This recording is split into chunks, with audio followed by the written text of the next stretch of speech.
Do we create ourselves, or is who we are in the hands of our environment? In life, we start off with a prescription, a label placed onto who we are as a means to define us. But is this always negative? I think that it can be. I think often people, with the help of others, convince themselves that they are a certain way, or convince themselves that who they are is kind of contained in some sort of easy definition. If we are created by others, then how can we determine who we are? I think the only way is by starting anew. Like, as I said, there is an initial first prescribed identity. There is the self that, you're given, the identity, your name, little attributes about yourself from when you're growing up. But I think there does come a time and a responsibility when we have to be responsible for who we are and how we want to be projected into the external world.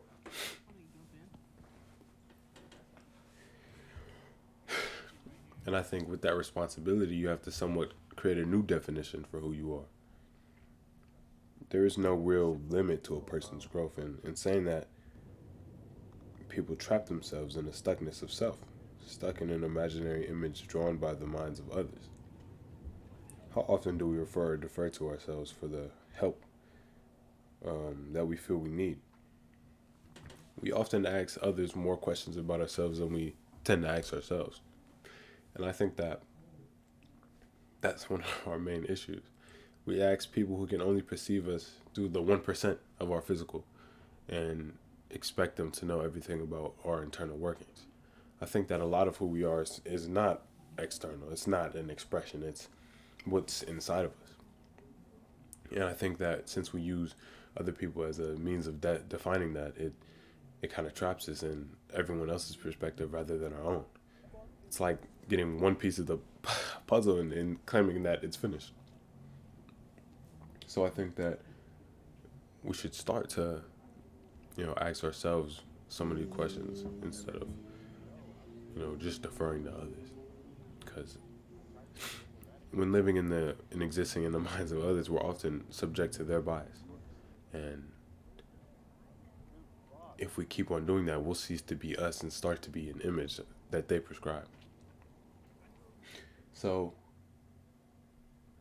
I think it all ties back to thinking that, he who thinks the journey is over is the one that's truly lost. And I think that we should always listen to others' perspectives.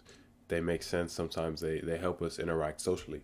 However, they're not always, 100% accurate definitions of who we are. Sometimes we're often defined by external when we're internal things. Like, a lot of who we are is our thought process, our mindset. It has little or nothing to do with, people's view. I think that it's also somewhat conditional. You know, Sometimes people will prescribe you a certain identity so you appeal to um, their life. They'll tell you you're a certain way just so to make sure you operate within a certain set of actions. So I think that only true freedom is attained when you create that definition for yourself.